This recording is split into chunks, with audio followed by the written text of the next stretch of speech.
Why?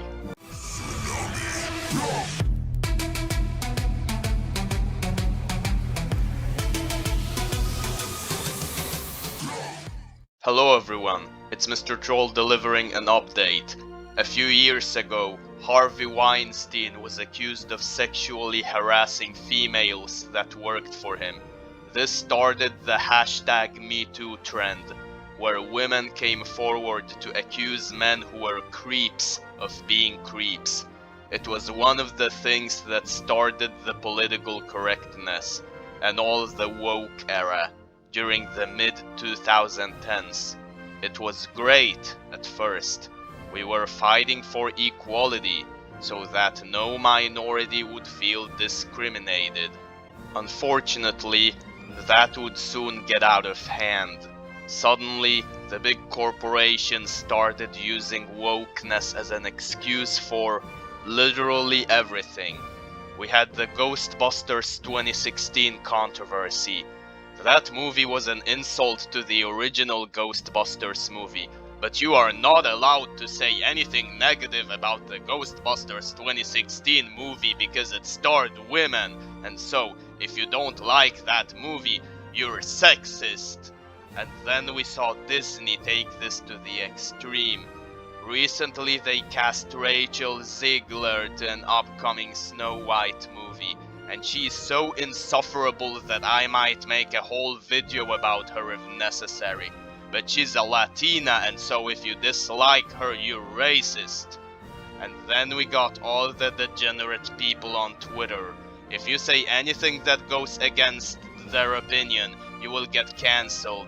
Hey, I thought we were striving for freedom, including freedom of speech. What happened to that?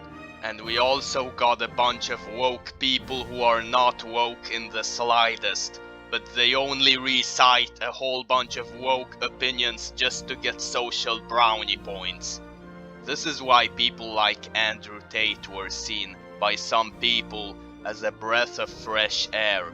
He was someone who was not afraid to say things that were considered anti-woke. And even though you might not agree with everything he says, you gotta admit that he did challenge many people's minds. And so eventually people got smarter and realized that political correctness is good to a certain degree, but going overboard with it is just as bad as being racist, sexist, fascist, pianist, and everything else that ends with ist. And then this happened. A female football team in Spain won an international tournament this year, proving that women are capable of doing more than just attract the opposite gender. And then the Spanish president grabbed one of that team's players by the head and kissed her by force, and reminded everyone that women, when it really comes down to it, are only capable of attracting the opposite gender. And that's how the hashtag #MeToo started again, and now we're back to square one. Seriously, this was something that came straight out of American Dad.